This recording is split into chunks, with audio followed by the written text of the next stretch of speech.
Charles was King of England, Scotland and Ireland from 1625 to 1649.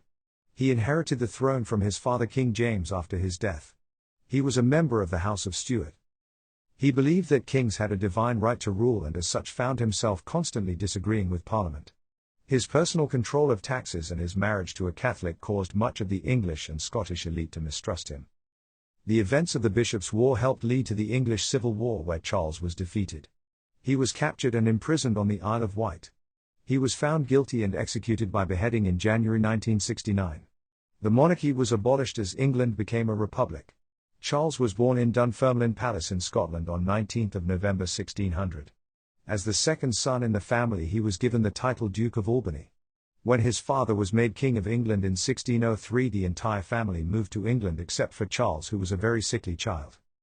He would join them a year later but required special boots to help support his weak ankles. The likely cause of this was rickets, and he eventually overcame the problem. He also had a speech impediment which would bother him for the rest of his life. By contrast, his brother Henry was tall, strong and handsome. Charles revered him, though often found himself in his brother's shadow.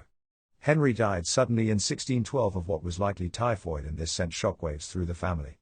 All of a sudden Charles was shoved into the limelight as the heir to the thrones of England and Scotland. Charles was made King of England, Scotland and Ireland in 1625 following the death of his father from illness. It became imperative for Charles to find an appropriate marriage so as to create a legitimate heir. He married the French Princess Henrietta Maria that same year. This was controversial due to her being Catholic, and the Protestant English Parliament were not happy. At this time the Puritans were rising in power, and one of their core beliefs was that the Reformation had not gone far enough. This led to constant quarrels as Charles struggled with balancing Parliament, wars in Europe, his marriage and the raising of taxes. It was a time when serious questions were being asked as to how much power a king should have and how much power a parliament should have. Charles had dissolved Parliament 3 times by 1628 and in 1629 dissolved it for a 4th time. This time he resolved to rule personally in what would be known as the 11 Years' Tyranny. Charles I attempted to impose uniform practices on the churches of Scotland and England in 1637. The majority of Scots were opposed to these changes and rejected them. Charles raised an army to assert his authority and marched north. Ultimately both sides were anxious about engaging the other. Skirmishes were reduced to small scuffles. Charles lacked money as Parliament would not back him. Meanwhile his troops were low on both experience and morale. The Scots swept south and Charles had no choice but to negotiate a truce. Charles was left with no option but to call Parliament, and by 1641 the Irish were rebelling. His problems had only started. After the fiasco of the Bishops' War, Charles I had no choice but to call Parliament in 1640. This time it was called with the proviso that it could only be dissolved by its own members. It would last until 1660. Its first challenge was war in Ireland.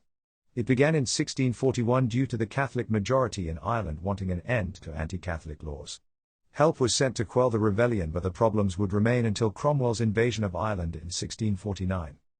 The Parliament often clashed with Charles, who thought that some members had worked with the Scots in the Bishops' War.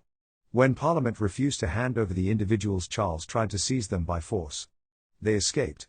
By entering the House of Commons, Charles had destroyed his support base.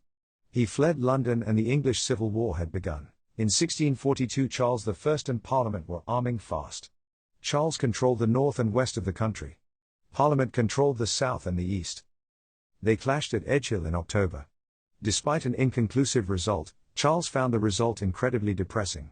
He based himself in Oxford and attacked the outskirts of London but was easily defeated. Peace talks collapsed in April 1643 and the war dragged on without significant victories on either side. Charles' forces in the north began to come under pressure from the Scots. The war further swung in the Parliament's favour at the Battle of Naseby in June 1646. Charles' army collapsed at the siege of Oxford and he had no choice but to flee to the Scots. The Scots had held Charles in captivity for months before striking a deal with the English Parliament. Despite attempts to escape and a brief second civil war by royalist forces, he was indicted for treason in January 1649. The trial was controversial, but Cromwell had essentially seized control by this stage. The king was charged with high treason against England for using his power for self-gain. He was found guilty for the 300,000 deaths that had occurred during the Civil War. Charles refused to answer the charges, claiming that the court had no role over a king. He believed a king had a divine right to rule. On the 26th January he was sentenced to death. At 2 p.m. on the 30th January, King Charles I put his head on a block and was beheaded.